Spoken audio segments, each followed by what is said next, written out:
Hai para wanita semua, kembali bersama saya Risha dari Della Estetik. Hari ini saya nak kongsikan dengan anda tentang potongan labia di Della Estetik. Perawatan ini sesuai untuk wanita yang mempunyai lebihan kulit di kawasan intim, tidak selesa ketika berjalan, mudah berbau dan mudah mendapat jangkitan wanita.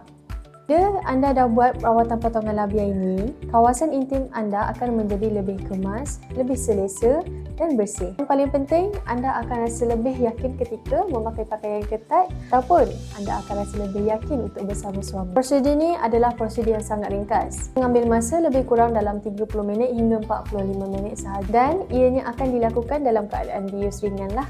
Jadi ianya kurang sakit dan recovery pun cepat. Biasanya selepas 5 hingga ke 7 hari, anda perlu datang kembali kepada doktor untuk menjalani susulan rawatan lah. Maksudnya korang akan datang untuk check up lah selepas 5 ataupun 7 hari. Yang paling penting, korang yang mana tengah tonton video ini, korang boleh PM kita untuk dapatkan konsultasi free dan check up free. Dan korang akan dapat juga satu sesi free pinkish.